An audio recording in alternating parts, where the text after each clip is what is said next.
नमस्कार, स्वागत है आपका डॉक्टर साहिब में और मैं हूं आपके साथ सौम्य राठी। डॉक्टर साहिब में आज हमारे साथ मौजूद हैं डॉक्टर अविनाश कुमार सिंह, जो कि बिहार के सबसे जाने माने रक्त रोग विशेषज्ञों में से एक हैं। सबसे पहले डॉक्टर साहब नमस्कार, बहुत बहुत स्वागत है आपका। नमस्कार नमस्कार। डॉक्टर साहब, हीमोग्लोबिन की कमी, लोग जानते तो हैं कि कई बार हीमोग्लोबिन की कमी हो जाती है, लेकिन लोग इसे गंभीरता से नहीं लेते हैं। तो ऐसे में मैं चाहूँगी आप हमारे दर्शकों को ये बताएं कि सबसे पहले तो हीमोग्लोबिन की कमी किस कारण से होती है और इससे एक व्यक्ति को क्या क्या परेशानियां झेलनी पड़ सकती है। जी, तो सबसे पहले सभी सुनने वालों को नमस्कार। और काफ़ी महत्वपूर्ण विषय है, इसलिए कि हीमोग्लोबिन की कमी पूरे भारतवर्ष में यदि देखा जाए तो करीब आधी से अधिक जनता को हीमोग्लोबिन की कमी है, या जिसे हम लोग एनीमिया कहते हैं। तो सबसे कॉमन जो हीमोग्लोबिन की कमी का कारण देखा गया वह आयरन डेफिशिएंसी देखा गया। आयरन डेफिशिएंसी के कारण एनीमिया देखा गया। और इसके लक्षण साधारण क्या क्या हैं, तो जैसे शरीर का पीला पड़ना, कमजोरी लगना, हल्का भी काम करने पर थकावट होना, या कभी कभी कुछ लोग बताते हैं कि सीढ़ी पर चढ़ते हैं तो उनके धड़कन तेज हो जाते हैं, उनको सांस लेने में दिक्कत होती है, शरीर में सूजन हो जाता है। कुछ अन्य तरह के खून की कमी है जिसमें कि जिसे हम लोग हीमोलाइटिक एनीमिया के नाम से जानते हैं, उसमें जॉन्डिस हो जाता है, आँख पीला पड़ जाता है, पेट में सूजन हो जाता है लीवर और स्प्लीन के बढ़ने की वजह से।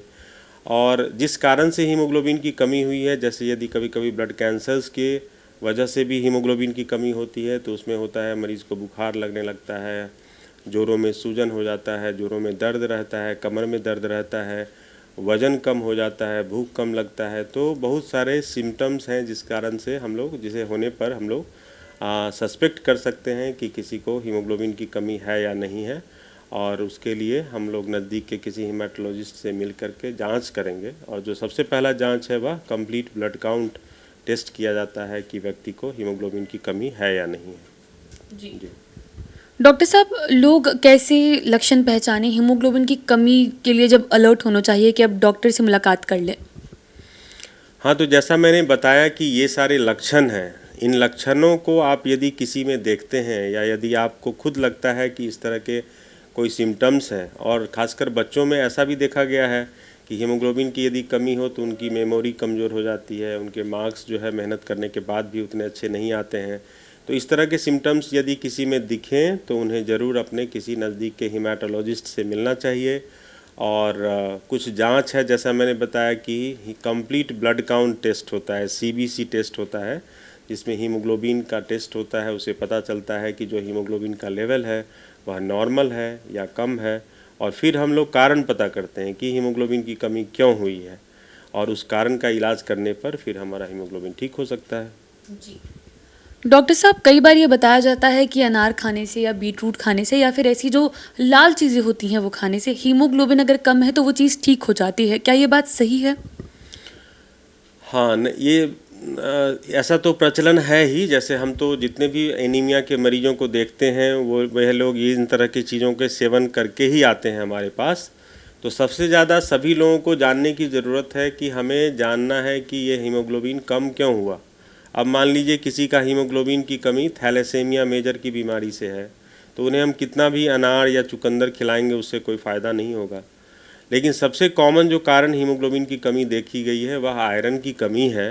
तो यदि हम डाइट पे ध्यान दें, अच्छा खाना खाएं, पौष्टिक खाना खाएं, साथ में जो फल वगैरह है, चुकंदर है, अनार है, इसका सेवन करते हैं तो हमें कुछ फ़ायदा हो सकता है। लेकिन यह संपूर्ण इलाज नहीं है, तो इसके भरोसे रह के हम घर पर समय बर्बाद नहीं करें।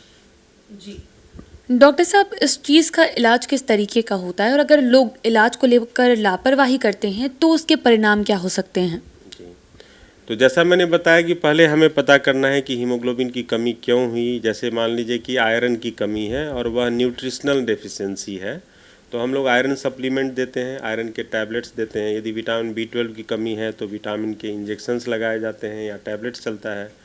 और मान लीजिए इसी तरह से, जैसे मान लीजिए किसी को ब्लड कैंसर्स के कारण हीमोग्लोबिन की कमी है तो उन्हें उसके लिए कीमोथेरेपी देना होता है। और यदि हम हीमोग्लोबिन की कमी को या एनीमिया के सिम्टम्स को नज़रअंदाज करते हैं तो बहुत सारे मरीज़ हैं जो कि काफ़ी कम हीमोग्लोबिन 1 ग्राम, 1.5 ग्राम या 2 ग्राम पर आते हैं और उनकी स्थिति काफ़ी ख़राब रहती है। उनको सांस लेने की दिक्कत होती है, कभी कभी चक्कर आके बेहोश भी हो जाते हैं। और लेट स्टेज में आने से उनकी जान को बचाने में भी दिक्कत होती है, जान नहीं बचती है। तो इसके काफ़ी दुष्परिणाम हो सकते हैं। जी, उम्मीद करती हूँ कि डॉक्टर साहब ने जो सारी बातें बताई हैं आपने उन्हें ठीक तरीके से सुना और समझा होगा। इसी के साथ जल्द मुलाकात होगी अगले एपिसोड में। तब तक के लिए अगर वीडियो को फेसबुक पर देख रहे हैं तो पेज को लाइक करें, यूट्यूब पर देख रहे हैं तो चैनल को सब्सक्राइब करें। कमेंट सेक्शन या मेल बॉक्स के माध्यम से आप बता सकते हैं कि डॉक्टर साहब से आपके और क्या सवाल हैं। धन्यवाद।